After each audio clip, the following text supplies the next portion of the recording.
Бажаю здоров'я, шановні українці, українки. I wish you health, fellow Ukrainians. Briefly about this day. I held a meeting of the staff. There was a report by the commander-in-chief on the main areas of operations. Kupiansk direction, our directions in Donetsk region, southern directions. There was an analysis of the dynamics in terms of ammunition. Logistics in the army has become significantly more efficient. There were reports from the Ministry of Defense and the Ministry of Strategic Industries on contracts for the supply of weapons and ammunition from both partner countries and domestic manufacturers. This year we must and will reach the maximum level of Ukrainian defense production throughout the entire period of independence. And every year we will consistently expand this potential, which is an obvious strategic perspective for Ukraine. I am grateful to everyone who contributes to this, giving all their energy, and to everyone who truly helps, every leader, every state, every company in the world that stands with Ukraine.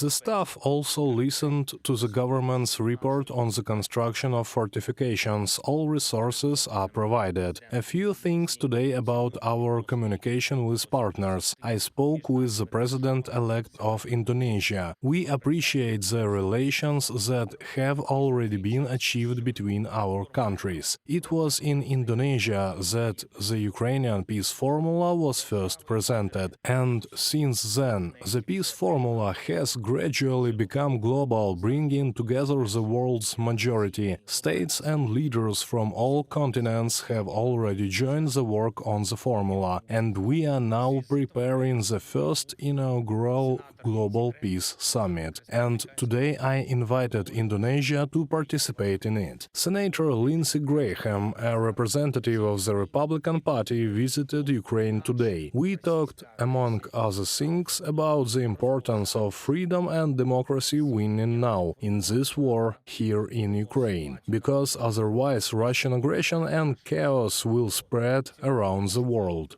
I informed the senator about the situation on the battlefield and the key needs of our defense forces. The needs are quite obvious: Patriots, Atacams, F-16s, and, of course, artillery. We discussed further cooperation and support for Ukraine. All our actions must be far-sighted, long-range, and as effective as possible to enable all free nations to live on in freedom and security. I am grateful to everyone in the United States who feels, as we do, that freedom must always prevail. Today I would also like to thank the leadership of the European Union and all member states for establishing a new fund to assist Ukraine within the European Peace Facility. The amount is 5 billion euros, which will be used to support our defense efforts this year. We also expect this fund to become part of a general security agreement between Ukraine and the European Union. I am grateful to all our people who fight and